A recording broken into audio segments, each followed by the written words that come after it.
Tariff का फायदा किसी भी कंट्री के लिए प्रोडक्ट्स पर टैक्स लगाकर पैसा कमाना नहीं होता, बल्कि ये तरीका होता है अपनी लोकल इंडस्ट्री को बचाने का। मिसाल के तौर पर हार्ले डेविडसन, जो अमेरिकन मोटरसाइकिल का एक प्रीमियम ब्रांड है, जब ये बाइक अमेरिका से इंडिया में आती है तो इस पर इंडियन सरकार 100% टैक्स लगाती है।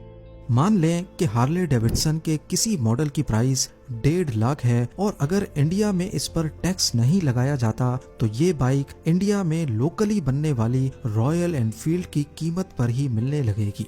तो अब कस्टमर्स को जब एक ही प्राइस में दोनों बाइक्स मिलेगी तो हर कोई अमेरिकन ब्रांड की बाइक लेना पसंद करेगा। इससे होगा ये कि इंडिया की लोकल बाइक इंडस्ट्री को काफी नुकसान होगा। इसीलिए टैरिफ या इंपोर्ट टैक्स लगाकर बाहर से आने वाली बाइक्स को जानबूझकर महंगा किया जाता है। इसके कई फायदे सामने आते हैं। एक तो लोकल इंडस्ट्री चलती रहती है, दूसरा फॉरेन एक्सचेंज की बचत भी होती है, क्योंकि जाहिर है जो अमेरिकन बाइक इंपोर्ट करेगा उसे घूम फिर कर यूएस डॉलर ही अमेरिका भेजने होंगे और ये यूएस डॉलर इंडिया की फॉरेन करेंसी की सेविंग्स में कमी पैदा करेगा।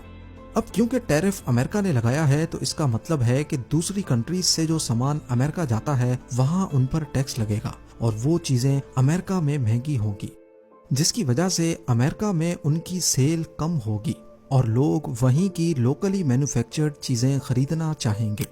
जैसे इंडिया और पाकिस्तान से कपड़ा अमेरिकन मार्केट्स में जाकर सेल होता है, लेकिन ये कपड़ा वहां पर भी बन सकता है। टैक्स लगने की वजह से इंडिया और पाकिस्तान की टेक्सटाइल इंडस्ट्री की सेल में कमी देखी जाएगी।